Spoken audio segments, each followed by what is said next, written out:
Hello, Assalamualaikum warahmatullahi wabarakatuh. My name is Farida. My last study number is 07. So now I will make a video debate as a government and opposition. And I choose motion. This about this host would reject the TNI Law in Indonesia due to a threat to civilians. So in this first video, I will position myself on the government side. Honorable ladies and gentlemen, and our lecturer, Mr. Malik, good morning. So the motion we are discussing today is this House will reject the TNI Law in Indonesia due to a threat to civilians. As a government side, we firmly support the rejection of the TNI bill because of its threats to civilians. We will prove that this bill jeopardizes democracy, has the potential to increase human rights violations, and is a setback to the reforms that Indonesia has achieved. The TNI bill is an attempt to revise Law Number 34/2004 on the Indonesian National Army. This revisions process has been the subject of significant public debate due to its implications for civil-military relations and democratic principle in Indonesia. The context matter is this bill comes 26 years after the 1998 reformasi that separated the TNI from politics and establishes civilian supremacy. However, it contains controversial articles that threaten this achievement. Here I will provide some argument that why we should support the rejection of the TNI bill. So the first argument is about the TNI bill threatens civilian supremacy and democracy. The TNI bill fundamentally threatens the principle of civilian supremacy that is foundation of Indonesia's post-reform democracy. The first is about expansion of authority without clear limits. This bill expands military operations other than war, or we can call OMSP, with ambiguous limits, and with this expansion, the TNI can carry out operations without the political decisions in Indonesia's post-reform democracy. TNI can conduct operations without the political decisions in an ill-defined state of urgency. And this will potentially create a state within a state with TNI having extensive autonomy. Next is about erosion of democratic control. The placement of active TNI personnel in civilian institutions open the door to return to Abri's dual function, where the military will have a dominant role in civilian and political life. Weak parliamentary oversight mechanism in the bill reduces democratic accountability. This historical experience of Indonesia and other countries show that too large a role for the TNI threatens democratic institutions. Other countries include Brazil and Argentina, where post-authoritarianism security sector reforms involved tight restrictions on the role of the military in domestic affairs. And the second argument we talks about increases risks of human rights violations. The TNI bill increases the risk of human rights violations against civilians in the following ways, such as the first is about different training and doctrine. TNI is trained to confront enemies, not for domestic security. A military force-based approach is not appropriate for handling domestic situations. History shows cases such as in Papua and Aceh, where the military approach led to human rights violations. And next is about weak accountability mechanism. The bill does not provide strong mechanism for the prosecution of human rights violations. Military justice system often fails to prosecute violations against civilians. No clear access for Komnas HAM and independent oversight bodies. Based on Komnas HAM data, cases of human rights violations involving security forces still occur, with 17% involving military personnel. This bill has the potential to increase that number. The third argument is about overlapping authority creates inefficiency and conflict. The TNI bill creates a serious problem in national security governance. The first is about conflict of authority with Polri. Expansion of OMSP creates direct overlap with Polish studies. No clear divisions of authority in handling domestic security.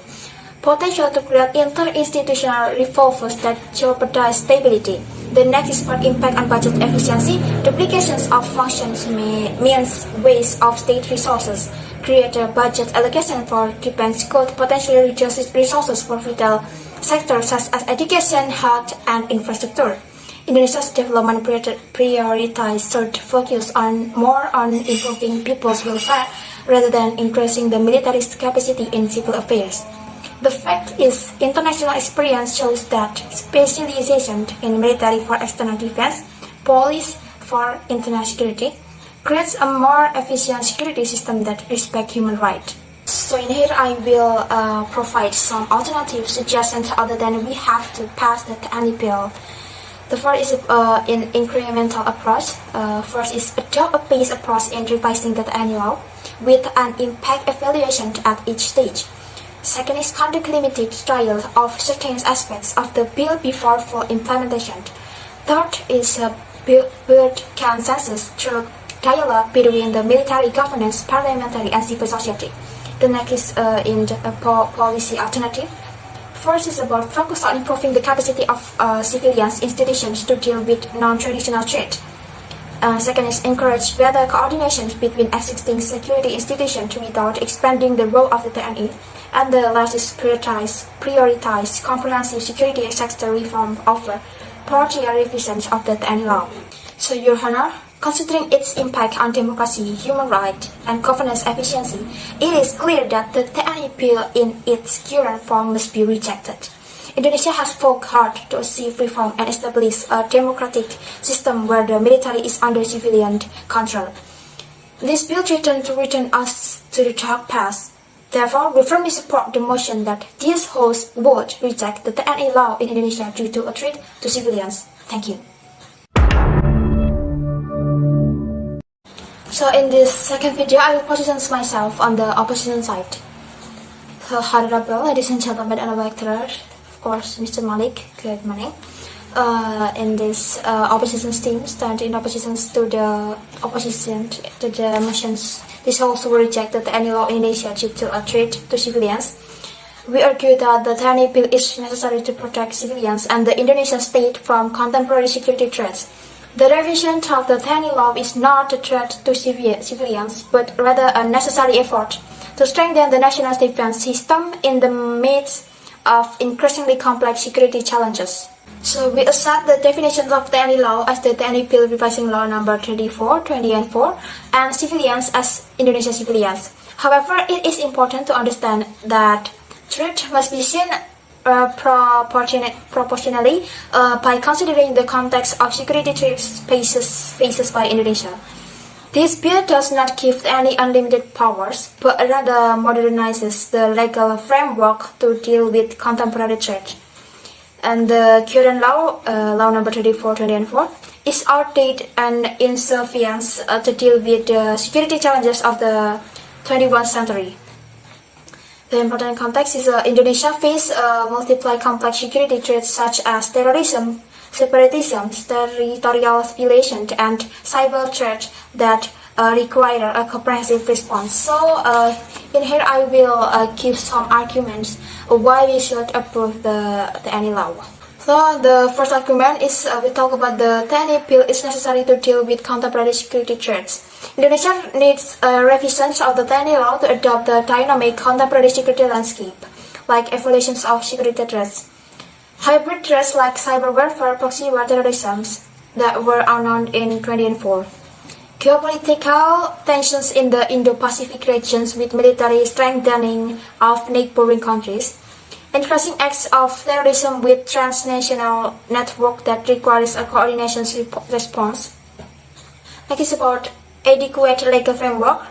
Law number 34, 2004 does not provide sufficient legal foundation for operations against modern threats.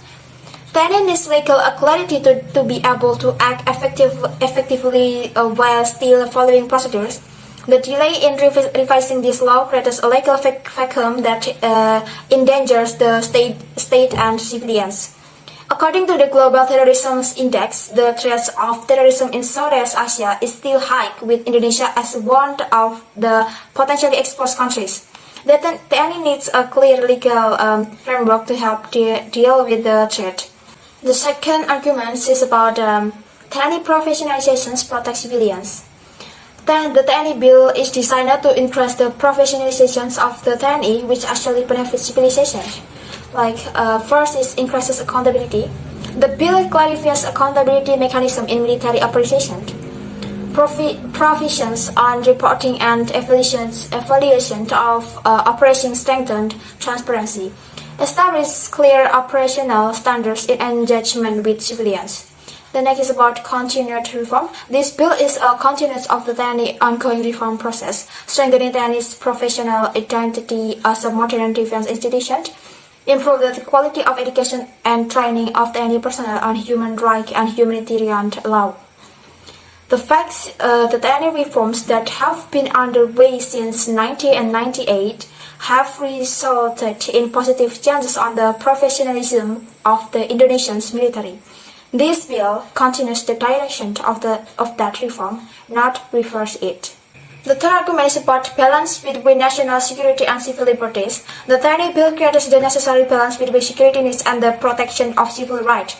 The first is about the checks and balance mechanism. The bill continues to place TNI under the highest civilian political authority, or the president. Parliamentary oversight of TNI operations is maintained. Coordination with civilian institutions and the police is clearly regulated. The next is about comprehensive legal protection.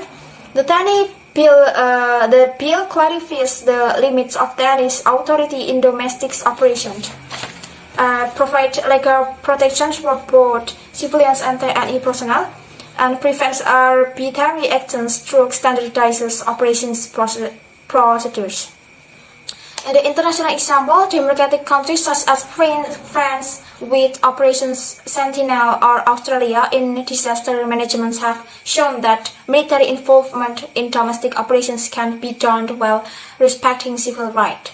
And Your Honor, Indonesia needs to adapt to the changing security landscape. Rejecting this bill without providing a valuable alternative means allowing Indonesia to face modern threats without state legal tools. Therefore, we firmly reject the motion this House vote rejects the TNI law in Indonesia due to a threat to civilians. Thank you. So that's all from me. I hope you can simply understand about the debate material that I said before. And I'm sorry if I had a lot of mistake when I'm talk about the several points in this material. And thank you. Wassalamualaikum warahmatullahi wabarakatuh.